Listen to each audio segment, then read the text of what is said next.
Bağışlayan və mehriban Allahın adı ilə.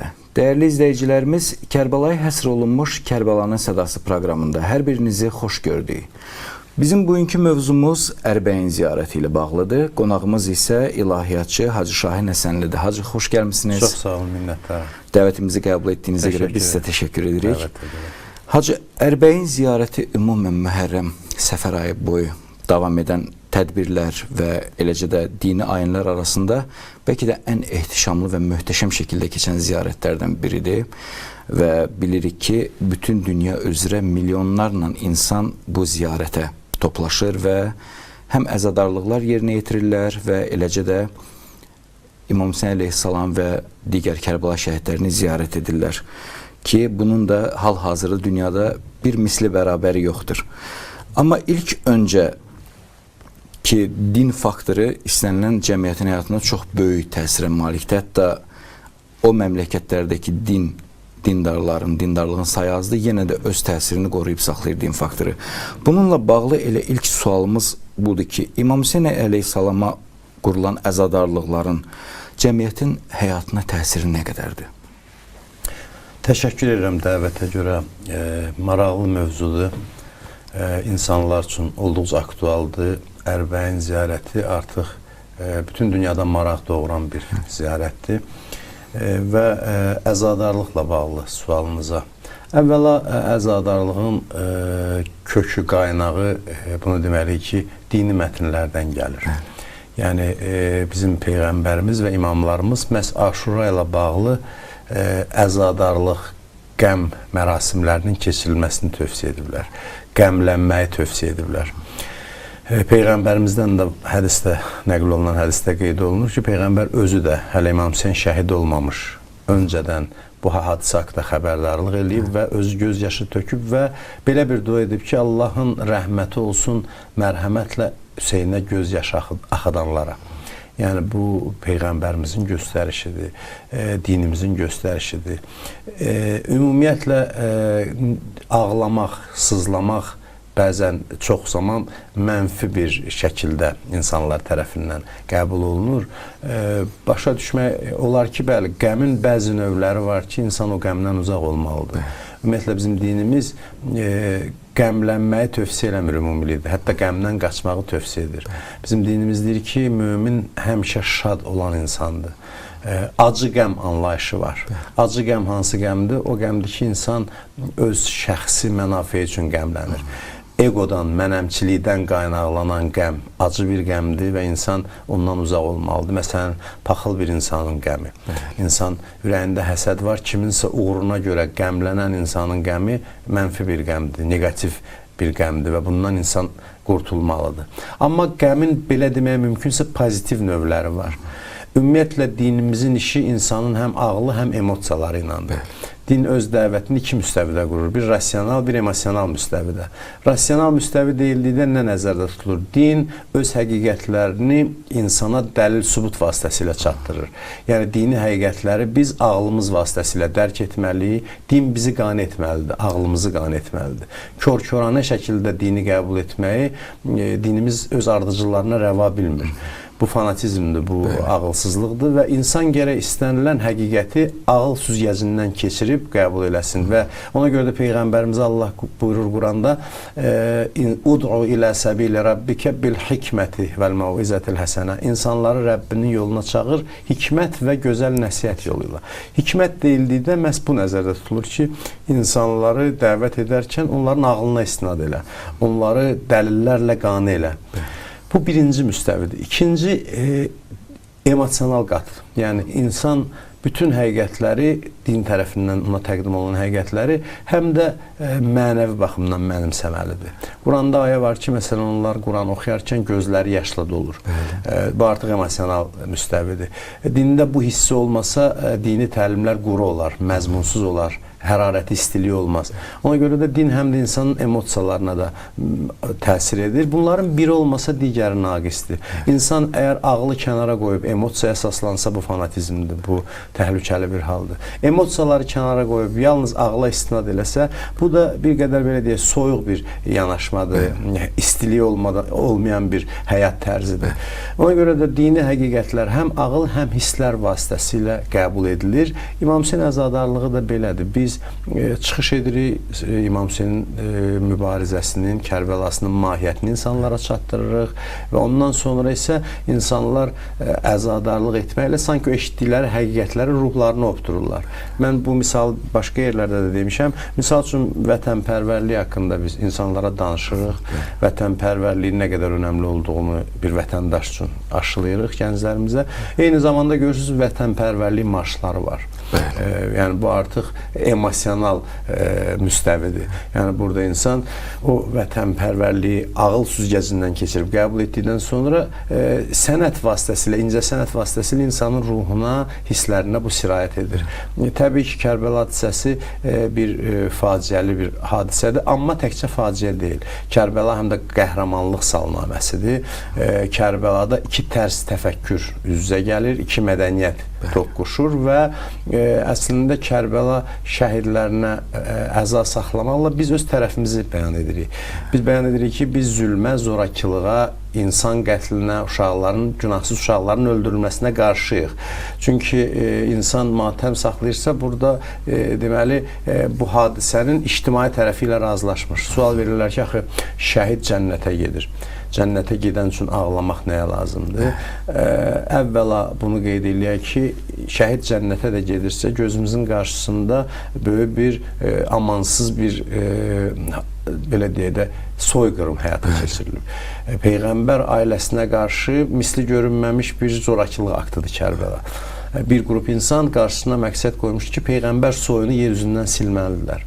Və İmam Hüseyn əleyhissalam bu hərəkatı başlayarkən öz məramlarını açıqlayır. Deyir, mən fəsad törətmək üçün yox, ümməti, babam Peyğəmbərin ümmətini islah etmək üçün bu hərəkatı başlayıram.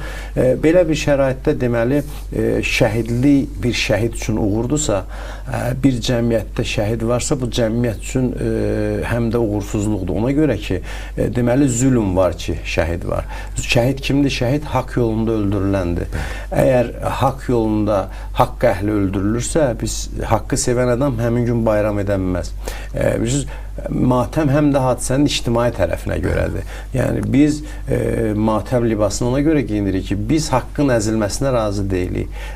Haqq əhlinin təqibə məruz qalması ilə razı deyilik və həmin hadisələri biz bu yaxında yaşadıq. Biz şəhidlərimizi dəfn elədik və vətən uğrunda bizim gənclərimiz fədakarlıq edib, qəhrəmanlıq da oradan da salnaməsi yaratdılar və ordumuz bizim torpaqlarımızı işğaldan azad etdi və bu yolda qurbanlar verdi. O qurbanlar həm bizim fəxr mənbəyimizdir, iftixar mənbəyimizdir. Eyni zamanda bizim ürəyimiz onlara yanır.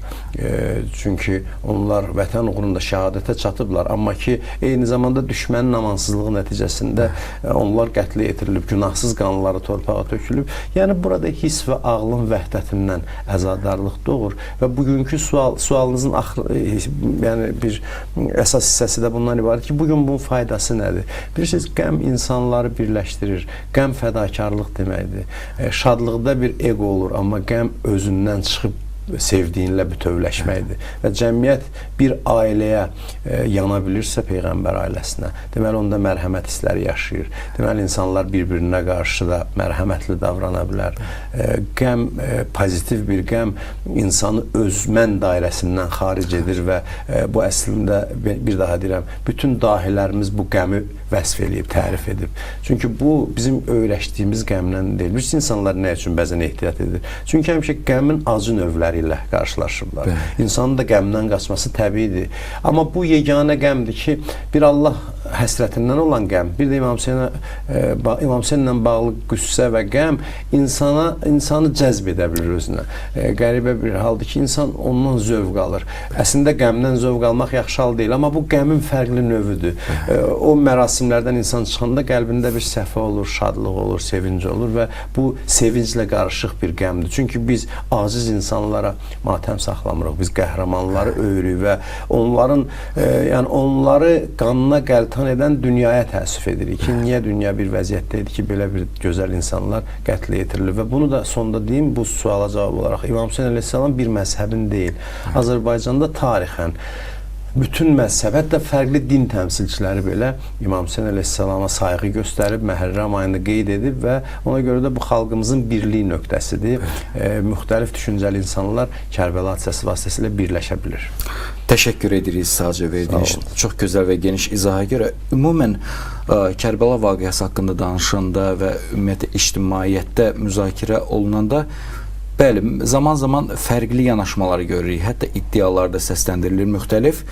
Amma bir nəzər nöqtəsi çarpdırılır ki, sanki Kərbəla vaqiəsi özlüyündə bir arxaiklik daşıyır. Yəni bu artıq keçmişin səhifələrinə belə deyək ki, yazılmış bir şeydir, artıq müasir dünyadır və müasir dünyanın artıq tələbatı da başqadır, müasir dünyanın baxış nöqtəsi də başqadır. Əsas məsələ də budur ki, hacı, müasir cəmiyyətin Muhərrəm mərasimlərinə nə qədər ehtiyacı var və ümumiyyətlə bu mərasimlər müasir insana nə verə bilər ümumiyyətlə? Bilirsiniz, bəzi hadisələr var ki, zaman və məkan çərçivəsini aşır. İmam Hüseyn əleyhissalamın öz şəxsiyyəti, Kərbəla hadisəsi razılaşaq ki, zamanla məhdudlaşa bilmir. Bəli. Bir xalqa da aid məsələ deyil. İmam Hüseynin şüarlarına, kəlamlarına baxırıq, ərəb xalqı haqqında nəsə danışmır. Ərəb qəbiləsi və yaxud da Qureyş qəbiləsi ilə bağlı, bu məsələlərlə bağlı danışmır. İmam Hüseyn əleyhissalamın mesajları ümumbəşəridir. Hətta deyərdim, nəinki bir məzhəb, bir dina aid deyil, ümumbəşəridir. Və universaldır. Universaldır. Bilirsiniz, məsələn, bax, 21-ci əsrdə insan hələ öz haqqının davasını eləyir. Deyirlər ki, insan haqları və ən mütərəqqi insanlar öz haqları ilə bağlı tələblər irəli sürməyi bacaran, haqqını bilən, haqqını tələb etməyi bacaran insanlar mütərəqqi insanlar sayılır. Amma 14 əsr bundan öncə İmam Hüseyn fərqli yol getdi. İmam Hüseyn əleyhissalam bizə öyrətdi ki, haqqın özü üçün öz haqqından belə keçməyi bacarmalısan. Bu daha mütərəqqi ideyadır. Yəni, insan haqqın özünə görə fəda olur. Yəni, insanın yaşam haqqı var. Öz haqqını, haqqın özünə qurban vermək. Bu daha mütərəqqidir və hər zaman da aktualdır. Bu bir fədakarlıq örnəyidir. Eyni zamanda İmam Hüseyn çox pragmatik addımlar atıb. Bəzilərini düşürür ki, məsələn, bu bir fədakarlıqdır, bir dəstə ideyaya bağlı olan insanlar, o ideya uğrunda, bəli, bunlar hamısı var, amma eyni zamanda tarix İmam Hüseynin nə qədər uzaq görən olduğunu göstərdi və bugün fikir verirsinizsə, 14 əsrdən sonra bəşəriyyət yenidən bu dəyərlərə üst tutur və bu dəyərlərə ehtiyaclı olduğunu görür. Bugün milyonlarla insan İmam Hüseyni yad edirsə və onun qarşısında dayananları lənətləyirsə, bu İmam Hüseynin qələbəsidir. Bu, ən, belə deyək də, pragmatik davranış tərzidir. O zaman insanlar İmam Hüseyni başa düşmürdü, deyirdi ki, nə üçün sən gedirsən, bunun axırı məlumdur, amma İmam deyirdi ki, Allah məni şəhid görmək istəyir. Çünki o cəmiyyətə başqa cür onu izah etmək olmurdu. Amma zaman keçdikcə görürük ki, bu nə dərəcədə mütərəqqi bir addımlar olub. O dövr üçün və bəşəriyyət üçün hər zaman aktualdır. Bəziləri deyir ki, bu bir siyasi hakimiyyət uğrunda bir savaşdır. Bu hadisənin təbii ki, siyasi tərəfləri var. Biz onu da təhlil edə bilərik. Yəni, burada İmam Hüseyn əleyhissalamla, İmam Həsənlə Muaviyə arasında sülh müqaviləsi imzalanmışdı. Və əslində hakimiyyətin Yezdə ötürülməsi qeyri-legitim idi. Yəni, bu müqavilədə göstərilmiş ki, Muaviyə öldükdən sonra yəni hakimiyyəti heç kim ötürə bilməz. Və İmam Hüseyn əleyhissalam burada hətta övliyalar, Allah dostları, peyğəmbərlər və imamlar hakimiyyətə yiyələndikdə belə hakimiyyətə vasitə kimi baxırlar. Onlar onu hədəf kimi qəbul etmir. Həzrət Əli əleyhissalamın həyatından belə bir nəql edirlər. İbn Abbas deyir ki, xəlifəlik dövründə idi, gördüm ki, çarıqlarına yamaq vurur. əslində bu o demək deyil ki, müsəlman yoxsul yaşamalıdır. Söhbət ondan gedir ki, Həzrət Əli əleyhissalam deyir ki, mən bu cəmiyyətin xəlifəsiyəm və cəmiyyətdə yoxsul insanlar varsa, mən onların səviyyəsində yaşamalıyam və çarıqlarına yamaq vurur və İbn Abbas deyir, mən baxırdım, yamaq vurdu, bitirdi və qoydu qarşıma, dedi, buna nə qədər pul verərsən? Dedim ki, bunu bazara çıxarsaq heç alıcısı olmaz, yəni bu neçə yerdən yamaq vurulmuş bir çarıqdır. Dedi ki, and olsun Allaha, sizə xəlifə olmaq mənim üçün bu çarıqlardan daha dəyərsizdir. Amma bir söz əlavə elədi, dedi, haqqı bərqərar edib nahaqdan çəkindirmək olmasaydı. Yəni, mənim xilafətdə də missiyam var. Haqqa xidmət üçün mən bunu qəbul edirəm. Və İmam Hüseyn əleyhissalamın da məramı bundan ibarətdir. Mən fəsad törətmək üçün yox, Peyğəmbərin ümmətini islah etmək üçün, yaxud da insanları yaxşı işlərə dəvət edib, pis işlərdən çəkindirmək üçün bu işi başlayıram və mən sual verirəm ki, tarixdə nə qədər taxt uğrunda mübarizələr olub? Yüzlərlə, tarix ümumiyyətlə zəngindir bu mübarizə. Mən sual verirəm bu irad tutan insanlar, niyə məhz bu bir hadisə qəlblərdə yaşaya bilib? Digər hadisələr yalnız tarix kitablarının, tarix dərsliklərinin səhifəsində yaşaya bilib. Və xüsusi araşdırılması ümumiyyətlə yada düşməz. Bəli, yada düşmür. Məhdud sayda mütəxəssislər tərəfindən araşdırılır. Evet. Amma bu hadisə həm zehinlərdə, həm də qəlblərdə yaşaya bilər. Axı bir şeyi biz qəlbə zorla qəbul etdirə bilmərik. Özdə, bunu da deyim ki, tarix boyu xilafət dövründən, hətta Sovet dövrünə qədər, yəni ümumi götürsək İslam tarixində xilafət dövrünü, biz öz ölkəmizin tarixində Sovet dövrünə qədər ancaq təpki və qadağalarla üzləşmiş bir mərasimlərdir. Yəni bunu kimsə təbliğatla insanlara çatdıra bilməyib. Əksinə Kərbəlada İmam Hüseynin ziyarətgahı tarixən neçə dəfə sökülüb, orası su ilə oranı əhatə ediblər ki, insanlar gedə bilməsin. Mən sual verirəm, nə üçün bu qəlblərdə yaşayır? Bunun cavabını tapmaq lazımdır. Bilirsiniz, artıq o söhbətlərin zamanı köhnəlib, yəni keçib, iki ərəb bir-biri ilə vuruşdu, taxt üstündə, yaxud da bu cahillikdir, xurafatdır. Yox, məncə ziyalılar da oturub bu məsələni, bu faktı araşdırmalıdırlar və artıq daha düzgün, dəqiq qiymətləndirmələrə ehtiyac var. Nə üçün bu hadisə yaşayır? Yüzlərlə dahinin inandığı bir hadisə, istinad etdiyi bir hadisəni biz cahilliyə adlandıra bilmərik. Yəni bir dəstə cahil insan gedir, özünü döyür, zarıyır. Bu demək deyil, bu bilirsiniz, əzadarlıq özü döyüb zarımaq deyil və əzadarlıq mərasimində iştirak etmək heç də gerilik əlaməti deyil. Əksinə bir daha deyirəm, bu mesajlar bugün daha da aktualdır və hətta qeyd etdiyiniz kimi universaldır. Bütün dünyaya təqdim edə bilsə biz İmam Hüseynin məramını, dünya əmin-amanlıqda yaşamaq istəyirsə, bu sevgi dolu mesajları Kərbəladan almalıdır.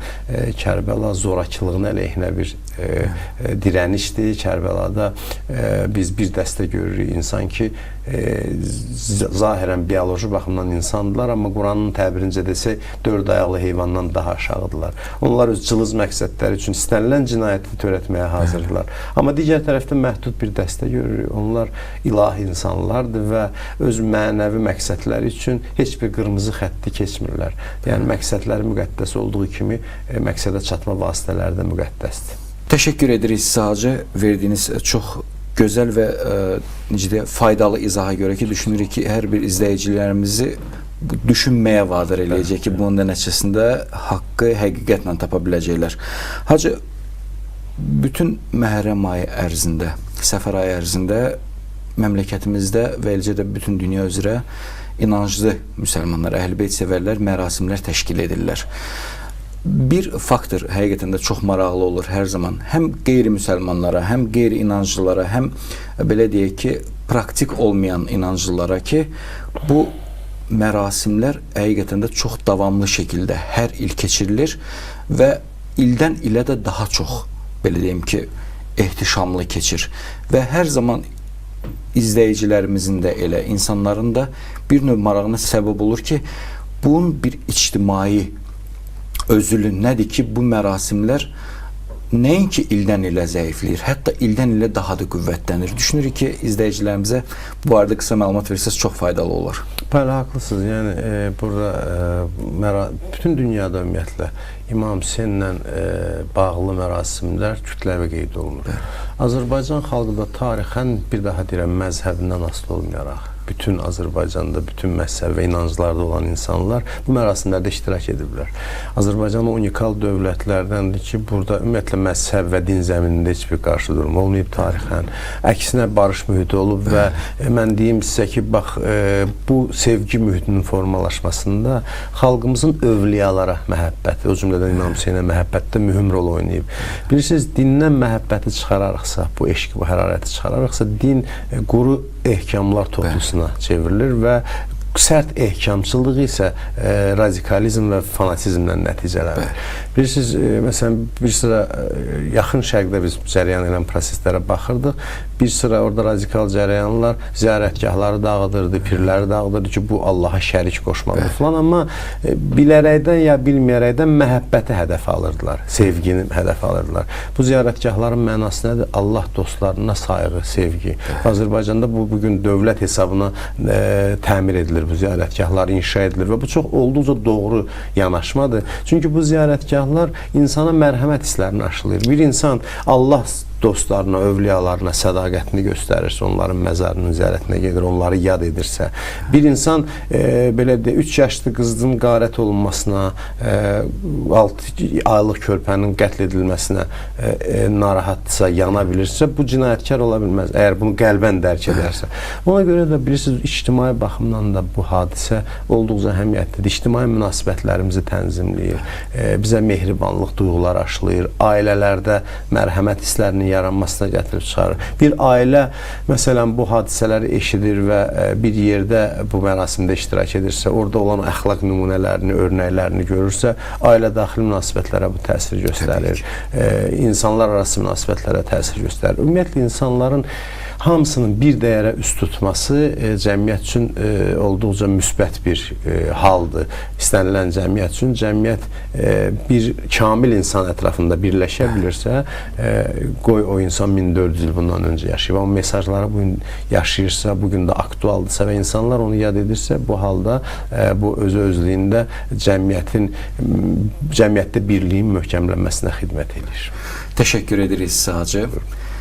Dəyərli izləyicilərimiz, məddahımızın çıxışından sonra sizinlə yenidən birgə olacağıq. Bizdən ayrılmayın.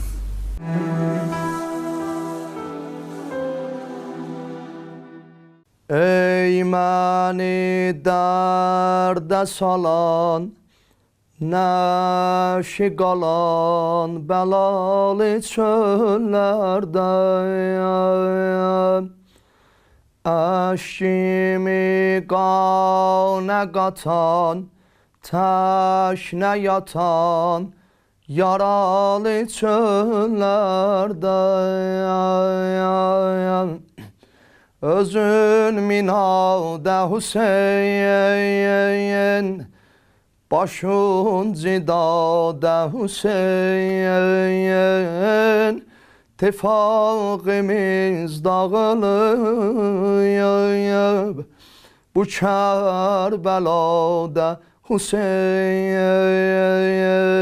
yaralı qardaş oyan, vəfalı qardaş oyan, yaralı qardaş oyan,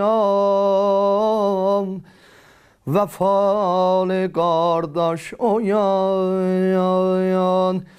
40 gündür baş qarası, dil yarası, salıb məni əldən. Qardaş dərdi ilə solan, öylə güləm, görünməyibdir güləm. Rüqəyyədən nə deyim, acından öldü balayam.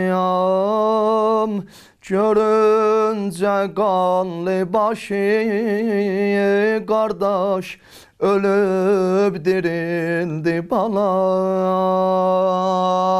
Yaralı qardaş oyan, vəfalı qardaş oyan, yaralı yaralı kardeş oyan, vefalı kardeş oyan.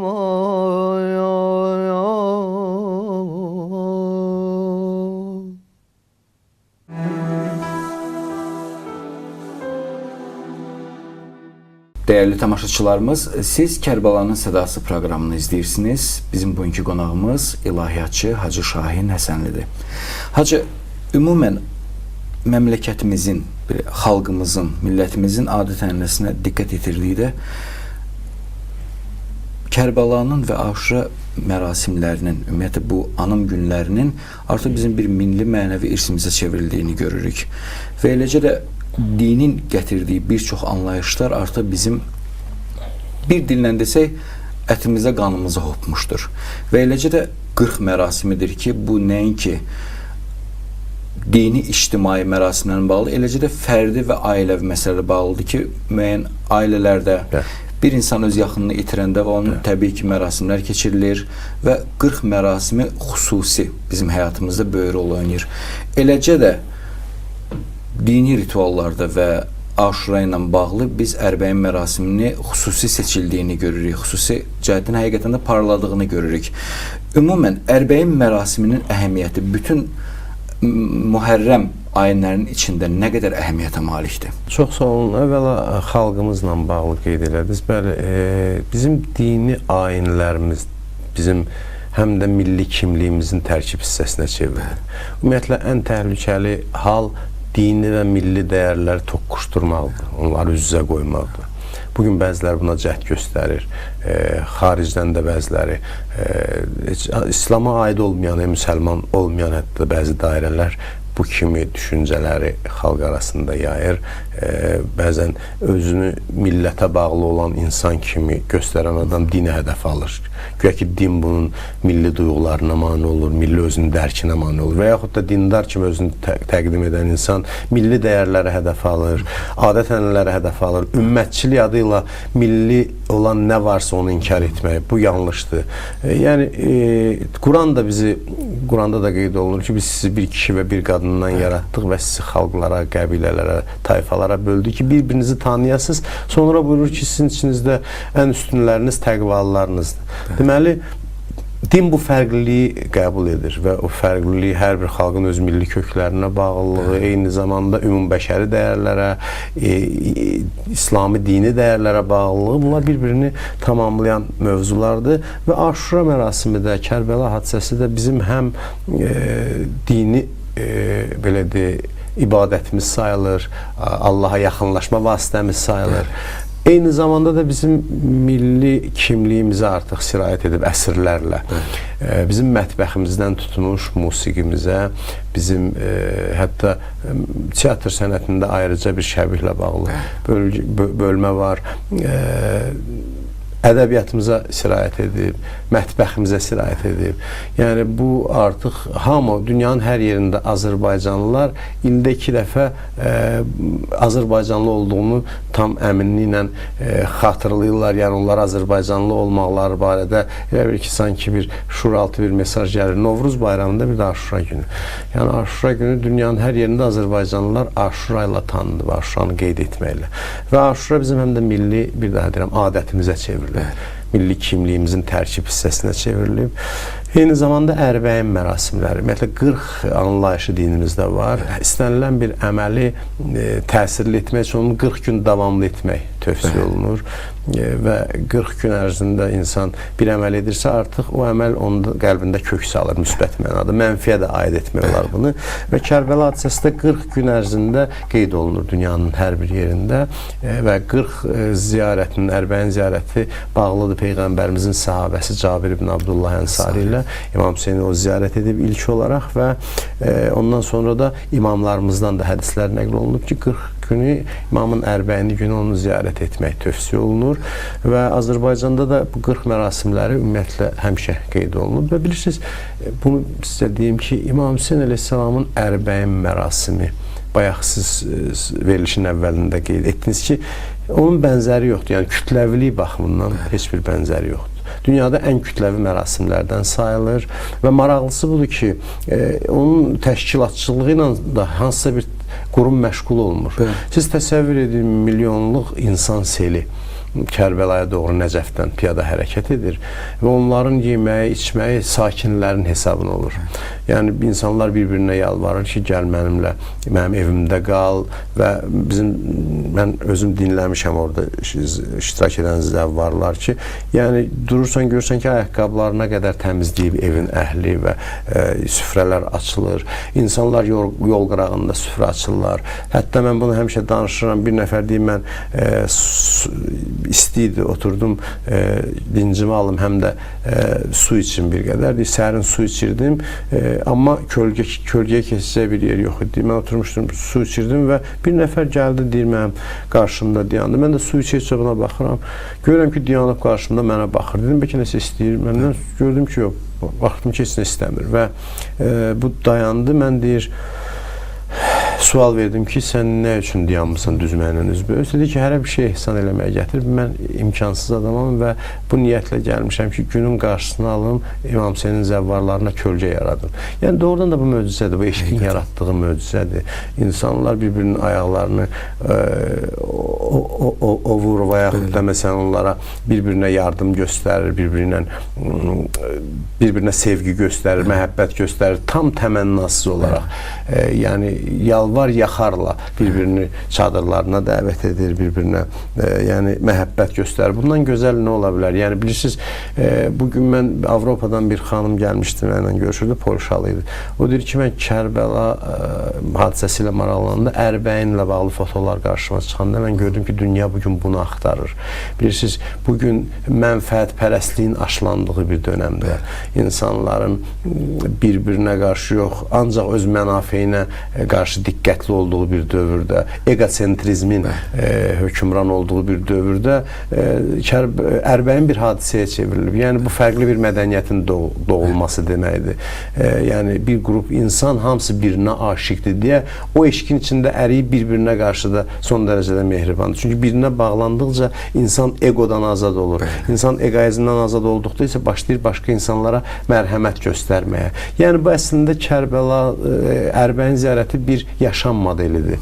Təkcə bir hərəkət deyil Nəcəfdən Kərbəlaya qədər. Dünya bu yaşam modelini mənimsəyərsə, həqiqətən xoşbəxt olar və dinlərin mən hesab edirəm ki, vəd etdiyi o qızıl dövr məhz bununla bağlıdır. Məhəbbət mərkəzli bir düzən. Dünyanın buna ehtiyacı var. Bir var qanun mərkəzli düzən. Yəni insanı belə tərif edirlər ki, insan yırtıcıdır və onu cilovlamaq üçün qanun lazımdır və qanunlarla insanı mühasirəyə alırlar. Onun daxildən onun tənzimləmə mexanizmi yoxdur. Amma Ərbəin fərqli model təklif edir. Deyir ki, bir Allah övliyası və ona qarşı sevgi, insan onu sevdikcə artıq onun cilovlamağa ehtiyacı olmur. O özü könüllü olaraq başqası uğrunda fədakarlıq edir. Nəinki kiminsə haqqına təcavüz etmir. Öz haqqından başqası üçün keçir və belə həyat çox şirin və mənalı olur. Ona görə də Ərbəin ziyarəti, Ərbəyinlə bağlı mərasimlər doğrudan da bütün dünyaya mesajdır ki, bizim dinimiz, məktəbimiz sevgi mərkəzli bir dindir. İnsanlara şücaət, ədalət hissləri ilə yanaşı mərhəmət hisslərini aşılayır. İnsanların bir-birinin uğrunda fədakarlıq etməyə dəvət edir və əslində biz kiməsə fədakarlıq ediriksə ilk növbədə öz həyatımız şirinləşir, daha zövqlə yaşaya bilirik, daha həyatdan zövq və ləzzət almağa başlayırıq. Başqalarına yaxşılıq edərkən insan var yeməkdən ləzzət alırsa, insan var yedirtməkdən ləzzət alır, insan var geyinməkdən zövq alırsa, digər insan geyindirməkdən zövq alır və Ərbəin bax bu dəyərlərin bütün dünyaya nümayiş olunmasıdır. Təşəkkür edirik sizə Hacı. Ümumən Kərbəlanın özü biz baxırıq ki, illərlə nə qədər açıqlanırsa, nə qədər təfsir olunursa, hər dəfə yeni baxış bucaqları yaranır və eləcə də mövcud baxış bucaqları nə qədər genişlənsə, necə deyirlər, yeri var. Həqiqətən də bu universal yanaşma sistemi olduğuna görə burada çox, belə deyək ki, təbəqələr var. Eləcə də bir məsələ həmişə diqqət mərkəzindədir ki, Kərbəla ümumən Kərbəla olsun, Aşura mərasimi və yaxud Ərbəin mərasimi bu ictimai yoxsa dini faktordurmu? Belədir ki, müəyyən nəzərlər var ki, din ictimaiyyətdən kənardır və eləcə də bunların bir-birinə qarşılıq təsiri bir o qədər deyil. Bununla bağlıca Ərbəin ziyarət və ümumən Mühərrəm mərasimləri ictimaiyyətin içində din faktorudurmu, yoxsa elə dinin öz içində olan öz ictimai faktorudurmu? Bəli, din ümumiyyətlə ictimai mahiyyətə sahib bir dəyərdir. Dinimiz ictimai dindir, ictimai münasibətləri tənzimləyir. Bizim dinimizdə Peyğəmbərimizdən soruşurlar ki, insanların ən abidi hansıdır? Abid ibadət sözündən. Yəni, abid insan deyəndə biz çox namaz qılan, oruç tutan nəzərdə tuturuq. Ağlımıza belə bir şey gəlir. Soruşurlar Peyğəmbərdən ki, insanların ən abidi kimdir? Buyurur ki, başqalarına daha çox faydalı olanlar. Yəni, gözlənilməyən bir cavab alırlar. Doğrudan da insanın Allah yanında dəyəri onun ictimai münasibətlərində özünü göstərir. Biz Allaha nə qədər yaxınıq, biz namazımızla bunu örtbasdır edə bilərik, namazın arxasında gizlənə bilərik. Amma bizim ictimai münasibətlərimiz bizim Allahla münasibətimizin güzgüsüdür. Biz Allaha nə qədər yaxın olduğumuzu başqaları ilə rəftarda göstərə bilirik. Ədalətliyimi, haqlara riayət edirikmi, fədakar ola bilirikmi, digər insanlara özümüzə rəva bilmədiyini başqasına rəva bilirikmi? Bütün bunlar insanın mənəviyyatının güzgüsüdür. Ona görə də bizim dinimiz hətta fərdi ibadətləri belə cəmaatla yerinə yetirməyi tövsiyə edir. Cəmaat namazı anlayışı, yəni insanların bir-biri ilə görüşməsi, cümə namazı anlayışı, ən fərdi ibadət olan, tutaq ki, oruc ibadətinin sonunda iftar mərasimləri, Ramazan ayı bitdikdən sonra fitrə zəkatı, bu ictimai mahiyyəti olan əməllərdir. Qurban bayramında həccin fərdi ibadət bəziləri hesab edir həcci, amma həccin ən mühüm yönü ictimai yöndür. Müxtəlif insanlar bir hədəf uğrunda birləşir və Kəbə ətrafında təvaf edir. Bu bir fərqliliklərin bir araya gəlməsidir. Qurban mərasimi keçirilir. Yenə də paylaşmaq. O cümlədən də Kərbəla hadisəsinin il dönümü də dini ayin olmaqla yanaşı, həm də ictimai mahiyyət olan bir əməldir. İnsanların bir-biri ilə doğmalaşması, bir daha deyirəm, bir-birinə yaxınlaşması, sevgi hisslərinin güclənməsi. İnsan unutmur ki, yəni bir daha xatırladır ki, ictimai bir varlıqdır. İnsanlar bir yerdə toplaşdıqları zaman və eyni bir qəmlə qəlbləri yandığı zaman, ürəkləri alovlandığı zaman onlar bir-biri ilə nə qədər doğma olduğunu düşünürlər, anlayırlar və ona görə də bir daha deyirəm, fərdi və ictimai tərəfləri var Kərbəla hadisəsinin və Kərbəla hadisəsi İmam Hüseyn əleyhissalam bütün bəşəriyyət üçün bir nicat rəmzi hesab oluna bilər, nicat simvolu hesab oluna bilər. Peyğəmbərimiz buyurur, İnnəl Hüseyn misbahul huda və səfinətun necə. Həqiqətən Hüseyn hidayət çırağı və nicat gəmisidir. Yəni bu şuar deyil. Bugün dünya, mənim fikrimcə, şəxsi fikrimi bilmək istəsəz, İmam Hüseynin ideyaları vasitəsilə bu batmaqda olan gəmi qurtulacaq, nicat tapacaq. Mən buna əminəm, çünki bugün bəşəriyyət bax belə bir həyat tərzi axtarır. Artıq mənfəətpərəstlikdən yorulub, insan öz mənfəətini qabartdı, düşündü ki, xoşbəxt olacaq. Düşündü ki, mənfəət üçün yaşamaqla bütün mənfəətlərinə çatacaq, amma gördük həyat daha da az olur. Hər bir insanın bütü onun mənfəəti olarsa, insan öz istəklərinə ibadət edərsə, hər bir insan belə olarsa, o zaman yaşamaq çətinləşir, nəfəs almaq belə çətinləşir. Amma insanlar bir-birini düşünərək yaşayarsa, sevgi hissi ilə yaşayarsa, o zaman başqalarına yaxşılıq etdikdə bir daha deyirəm, faydası özümüzə gəlir ki, biz rahat nəfəs ala bilirik, həyatdan zövq ala bilirik.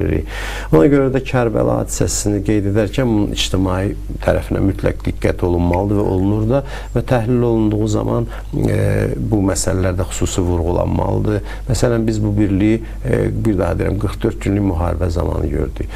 Məsələn, o zaman polis işçiləri danışırdı mənlə, biz bir dəfə qarşılaşdıq səfərlərin birində, dedilər ki, məsələn, bizlə insanlar çox mehriban davranır, fərqli münasibət göstərirlər. İki insan qəza törədirdi, bir-biri ilə halallaşıb gedirdilər. Yaxud da məsələn bizim yaralı hərbiçilərimiz gəlirdi, tibb bacıları, həkim personal deyirdi ki, biz öz qardaşlarımızı müalicə edirik. Yəni bu təkcə müharibə dövründə olmamalıdır. Yenə də o xəstə bizim qardaşımız olmalıdır. Yenə də o küçədə qarşılaşdığımız insan bizim doğmamız kimi olmalıdır. Və Allah buyurur ki, xalq mənim ailəmdir və kim ona daha çox xidmət edirsə, o mənə daha yaxındır. Bax, bu düşüncəni insanlara aşılayır Kərbəla hadisəsi. Bu duyğuları aşılayır. Ona görə də Kərbəla hadisəsi böyük bir ictimai mahiyyətə malik olan bir hadisədir və onun ictimai tərəfləri də insanlara çatdırılmalıdır. Təşəkkür edirik sizə Hacı.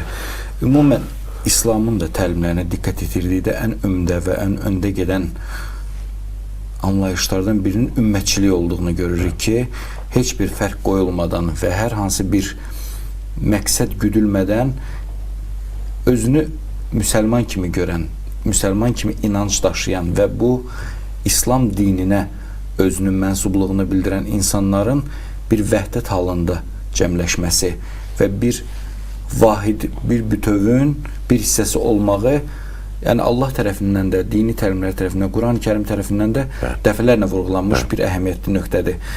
Və ümumən görürük ki, keçən əsrin sonlarından başlayaraq daha intensiv şəkildə bu əsrimizdə də İslama daxil olan məktəblər arasında yaxınlaşma gedir həqiqətən də. Və biz bunu ən dəyərli insan olan Peyğəmbər əleyhissalamın mövludunda da görürük ki, dünya üzrə keçirilir.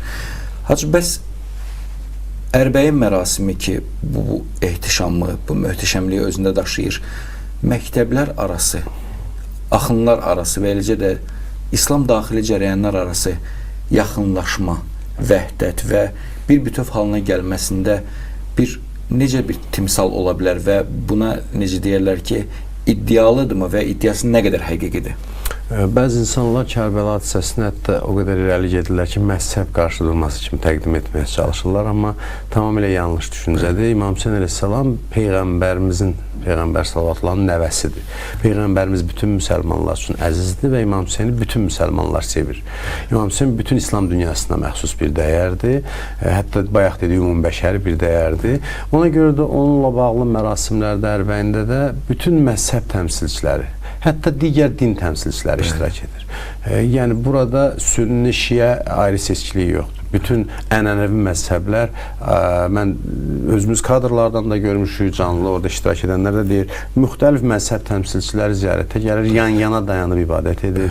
Eyni zamanda xristian keşikləri gəlir, digər din təmsilçiləri, müxtəlif ölkələrin siyasi, ictimai xadimləri iştirak edir. Yəni bir birləşdirici bir amildir İmam Hüseyn. Kimsə İmam Hüseyndən istifadə edib parçalanmaq, salmaq istəyirsə, cəmiyyəti parçalamaq istəyirsə, bu insanlardan biz bu insanların layiqli cavabını verməliyik. Yəni İmam Hüseyn ayırmaq üçün, cəmiyyəti parçalamaq üçün yox, bütövləşdirmək üçün öz mübarizəsini başladı və bugün də onun missiyası bundan ibarətdir. Ona görə də qeyd elədiyiniz kimi bütün ənənəvi din təmsilçiləri, məzhəb təmsilçiləri Kərbəlada toplaşır və ona öz məhəbbətini, sevgisini ifadə edir. Və əslində doğrudan da sevindirici bir haldır. Çünki bugün dünyada bu birliyə ehtiyac var. Bugün tolerantlıq deyilir, tolerantlıq dözümlülük deməkdir. Amma Azərbaycanda həmişə biz dözümlülükdən də üstün münasibətlərin şahidi olmuşuq. Çünki dözümlülük nə deməkdir? İnsan bir şey xoşlamır, ona dözməyə məhkum olur. Amma bizdə belə bir yanaşma olmayıb. Bizim şəhidlərimizin arasında da müxtəlif dinlərə mənsub olan, müxtəlif məzhəb təmsilçiləri, biz ümumiyyətlə bu prinsiplə yanaşmamışıq insanlara. Təbii ki, hər bir insan öz getdiyi yolu haqq bilir deyə ona bağlanır və haqqı, həqiqəti insan nədə tapırsa, o haqq olduğunu bilir və bu yolda addımlayır. Amma eyni zamanda digər görüş sahiblərinə qarşı da sevgi ilə yanaşmaq, mərhəmətlə yanaşmaq bizim dinimizdən gələn bir dəyərdir. Peyğəmbərimizi daşla vuran müşrikləri Peyğəmbər deyir ki, ilahi onları doğru yola yönəlt. Onlar bilmədən bu işi gördülər. Hətta yəni o qədər dözümlü yanaşırdı. Peyğəmbərimiz Mədinəyə gələrkən Mədinə müqaviləsi imzalayır və Mədinədə yaşayan belə deyək, dini azlıqlar demək olar, kitab əhli adlandırır Quran. Onlarla müqavilə imzalayır və onların bütün hüquqları o Mədinə müqaviləsində təsbit olunur. Yəni bu ən mütərəqqi sənədlərdən biri sayılır İslam tarixində. Və bugün də bu ənənə davam etməlidir. Təəssüf ki, İslam dünyasında məzhəb qarşıdurması yarada biliblər. Artıq düzdür, radikal təmayüllər zəifləməyə başlayıb. Artıq birlik çağırışları daha da artıb və bunu gücləndirməliyik və İslam ümmətinin birləşməsində də İmam Hüseynin rolu əvəzsizdir. İmam Hüseyni ümumbəşəri və bütöv İslam ardıcıllarını birləşdirəcək bir dəyər kimi cəmiyyətə təqdim etməliyik. Təşəkkür edirik sizə Hacı. Çox mühüm nöqtələrə toxundunuz, çox gözəl izahlar verdiniz. Düşünürük ki, təfəkkür edən və həqiqət axtarışında olan hər bir izləyicimiz üçün çox faydalı olacaq. Çox sağ olun. Ayrıca dəvətimizi qəbul edib gəldiyinizə görə sizə bir daha minnətdarlığımızı Çox sağ olun bildiririk. dəvətə görə minnətdaram. Təşəkkür Sağ edirik. Dəyərli izləyicilərimiz, siz Kərbəlanın Sədası proqramını izləyirdiniz. Çalışaq hər zaman ümumbəşəri və eləcə də insanları bir amal uğrunda, həqiqət uğrunda öz ətrafında toplayan həqiqi dəyərlərin ətrafında toplaşaq və eləcə də hər zaman həqiqəti özümüzə ən mühüm amillərdən birinə çevirək. Növbəti görüşlərədək Allah amanında.